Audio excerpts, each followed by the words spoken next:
പിതാവിൻ്റെയും പുത്രൻ്റെയും പരിശുദ്ധാത്മാവിൻ്റെയും നാമത്തിൽ ആമേൻ. ഈശോ മിശിഹായ്ക്കും സ്തുതിയായിരിക്കട്ടെ. ഫാത്തിമ മാതാവിനെ പറ്റി കേൾക്കാത്തവരായിട്ട് വളരെ കുറച്ച് പേരെ ഉണ്ടാവും. ഫാത്തിമ മാതാവിൻ്റെ ഓർമ്മകളും ഫാത്തിമ മാതാവിൻ്റെ തിരുനാളും മനസ്സിലേക്ക് വരുമ്പോൾ എൻ്റെ മനസ്സിലേക്ക് കടന്നു വരുന്ന വേറൊരു വിശുദ്ധനാണ്. ആ വിശുദ്ധൻ വേറെ ആരുമല്ല, പരിശുദ്ധ പിതാവ് ജോൺ പോൾ രണ്ടാമൻ പാപ്പ.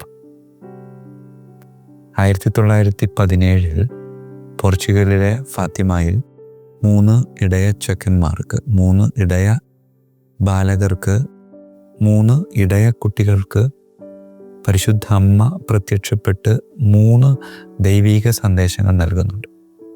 ഈ 3 ദൈവിക സന്ദേശങ്ങളിൽ 3 ദൈവിക രഹസ്യങ്ങൾ എന്നാണ് പ്രത്യേകിച്ച് അവിടെ അമ്മ പങ്കുവച്ചത്. അതിലൊന്ന് നരകത്തെ പറ്റിയുള്ളതായിരുന്നു, 2 വിമലഹൃദയ പ്രതിഷ്ഠയെ പറ്റിയുള്ളതായിരുന്നു, 3 രക്തസാക്ഷിത്വത്തെ പറ്റിയായിരുന്നു. അതായത് ഒരു മെത്രാൻ, വെളുത്ത വസ്ത്രം ധരിച്ച മെത്രാൻ, അത് വേറെ ആരുമല്ല, പരിശുദ്ധ പിതാവ് ആണ് എന്നത് തീർച്ചയായും വ്യക്തമായിട്ടുള്ളൊരു കാര്യം. അപ്പം ഈ 3ാമത്തെ രഹസ്യം പൂർത്തീകരിക്കപ്പെടുന്നത് പോലെയായിരുന്നു 1981 പരിശുദ്ധ പിതാവ് ജോൺ പോൾ രണ്ടാമൻ പാപ്പ ഫാത്തിമ മാതാവിൻ്റെ തിരുനാൾ ദിവസം വെടിയേറ്റ് പിടഞ്ഞ് താഴെ വീണത്. പ്രിയമുള്ളവരെ, അതിൻ്റെ ഒരു അത്ഭുതകരമായ ഒരു കാര്യം എന്താണെന്ന് ചോദിച്ചാൽ, പിറ്റേ വർഷം 1982 മെയ് മാസം 13 പോർച്ചുഗലിലെ ഫാത്തിമയിൽ പരിശുദ്ധ പിതാവ് പൂർണ്ണ ആരോഗ്യത്തോടുകൂടെ ചെന്ന് തൻ്റെ ശരീരത്തിൽ തറഞ്ഞു കയറിയ ആ വെടിയുണ്ട പരിശുദ്ധ അമ്മയുടെ കാൽക്കൽ കാണിക്കയായിട്ട് സമർപ്പിക്കുക. എന്നിട്ട് അന്ന് പരിശുദ്ധ പിതാവ് പങ്കുവച്ച ഒരു കാര്യമുണ്ട്. ഒരു കരം എന്നിലേക്ക് വെടിയുണ്ട പായിച്ചപ്പോൾ വേറൊരു കരം അതിനെ സുന്ദരമായ രീതിയിൽ സംരക്ഷിച്ച് എൻ്റെ ജീവൻ പൊതിഞ്ഞു പിടിച്ചു എന്നാണ് പരിശുദ്ധ പിതാവ് പങ്കുവച്ചത്. പ്രിയമുള്ളവരെ, ലൂസിയ, ജസീന്ത, ഫ്രാൻസിസ്ക, ഈ 3 കുട്ടികൾക്ക് മുമ്പിൽ പരിശുദ്ധ അമ്മ 6 തവണ മെയ് 13 മുതൽ ഒക്ടോബർ 13 വരെ എല്ലാ മാസങ്ങളിലും 13-ാം തീയതി ഇവർക്ക് പ്രത്യക്ഷപ്പെടുമെന്നാണ് പറയും. പ്രത്യക്ഷപ്പെട്ട് പറഞ്ഞ കാര്യങ്ങൾ വേറൊന്നുമല്ല, നേരത്തെയുള്ള പ്രത്യക്ഷപ്പെടലുകളിൽ പറഞ്ഞത് തന്നെ: ജപമാല ചൊല്ലുക, പാപികളുടെ മാനസാന്തരത്തിന് വേണ്ടി പ്രാർത്ഥിക്കുക. എന്നിട്ട് നേരത്തെ പറഞ്ഞ 3 ദൈവീക രഹസ്യങ്ങൾ, ഒന്ന് നരകത്തെപ്പറ്റി വെളിപ്പെടുത്തി. അത് കുട്ടികളെ പേടിപ്പിക്കാൻ വേണ്ടിയിട്ടല്ല, മറിച്ച് പാപത്തിൻ്റെ പരിണിത ഫലം ഇതാണെന്നും പാപം ചെയ്താൽ ഈ നരകയാതനകളിലൂടെ കടന്നു പോകേണ്ടി വരും എന്നൊരു ബോധ്യം അവർക്ക് കൊടുത്തിട്ട് പാപത്തിൽ നിന്ന് മാറി നിൽക്കാനൊരു ആഹ്വാനം നൽകുകയാണ്. രണ്ടാമത്തത് വിമല ഹൃദയത്തിലേക്ക് പ്രതിഷ്ഠിക്കണമെന്നാണ് പറയുന്നത്. റഷ്യയെ പ്രതിഷ്ഠിക്കണമെന്നാണ് പറയുന്നതെങ്കിലും പക്ഷേ ലോകം മുഴുവനും സമാധാനത്തിൻ്റെ ഒരു കുടക്കീഴിൽ എൻ്റെ ഹൃദയത്തിലേക്ക് പ്രതിഷ്ഠിക്കപ്പെട്ട് ഒരുമയിൽ ജീവിക്കണം എന്നൊരാഹ്വാനം.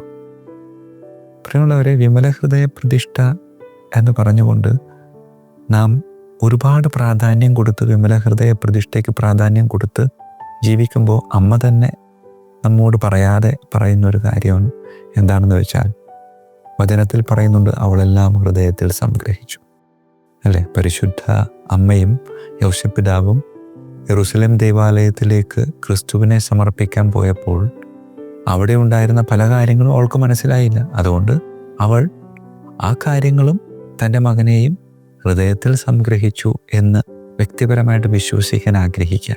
അപ്പോൾ വിമല ഹൃദയ പ്രതിഷ്ഠ എന്ന് പറയുന്നത്, അവളുടെ ഹൃദയത്തിൻ്റെ പ്രതിഷ്ഠ എന്ന് പറയുന്നത് വേറെ ആരുമായിരുന്നില്ല, മറിച്ച് രക്ഷകനായ ക്രിസ്തുനാഥനായിരുന്നു. അതുകൊണ്ട് വിമല ഹൃദയ പ്രതിഷ്ഠ തിരുഹൃദയ പ്രതിഷ്ഠയിലേക്ക് ചെന്നെത്തണം. ഇല്ല എങ്കിൽ വിമല ഹൃദയ പ്രതിഷ്ഠ കൊണ്ട് അർത്ഥമില്ലാതെയാകുമെന്നവർ. ആയതിനാൽ പ്രിയമുള്ളവരെ, പരിശുദ്ധ അമ്മയുടെ ഈ ദർശനത്തിലൂടെ അമ്മ നമ്മോട് പങ്കുവയ്ക്കുന്നത് എന്നിലൂടെ പുത്രൻ്റെ ഹൃദയത്തിലേക്ക് ചേർന്ന് നിൽക്കാനാണ്. അതിനാൽ പ്രിയമുള്ളവരെ, അമ്മ ഹൃദയത്തിൽ പുത്രനെ എന്നും സംഗ്രഹിച്ചു പിടിച്ചതുപോലെ നമ്മുടെ ഹൃദയത്തിലും ക്രിസ്തുവിനെ സംഗ്രഹിച്ചു പിടിക്കുക. അഗസ്റ്റീനോസ് പുണ്യവാളൻ പ്രാർത്ഥിച്ചത്, അല്ലെങ്കിൽ അഗസ്റ്റീനോസ് പുണ്യവാളൻ്റെ വാക്കുകൾ ഈ സമയം നമുക്കൊന്ന് കടമെടുക്കാം. അങ്ങിൽ വിലയം പ്രാപിക്കുന്നതുവരെ എൻ്റെ ആത്മാവ് അസ്വസ്ഥ. എൻ്റെ പ്രിയമുള്ളവരെ, പരിശുദ്ധ അമ്മയുടെ ആത്മാവും അസ്വസ്ഥമായിരിക്കും മക്കളായ നമ്മൾ പുത്രനായ ക്രിസ്തുവിൽ വിലയം പ്രാപിക്കുന്നതുവരെ. അതുകൊണ്ട് യഥാർത്ഥ വിമല ഹൃദയ പ്രതിഷ്ഠ എന്ന് പറയുന്നത് പരിശുദ്ധ അമ്മയുടെ ഹൃദയത്തിലേക്ക് നമ്മെ സമർപ്പിക്കുന്നതിലല്ല, മറിച്ച് അമ്മയുടെ ഹൃദയപ്രതിഷ്ഠയായ പുത്രനിലേക്ക് നമ്മളുടെ ജീവിതത്തെ സമർപ്പിക്കുമ്പോഴാണ്. ആയതിനാൽ പ്രാർത്ഥിക്കാൻ നമുക്ക്. കാരുണ്യവാനായ കർത്താവേ, ലോകസമാധാനത്തിന് വേണ്ടി, ഒരുമയ്ക്ക് വേണ്ടി ഈ ഫാത്തിമ മാതാവ് നമ്മെ ഓരോരുത്തരെയും ക്ഷണിക്കുമ്പോൾ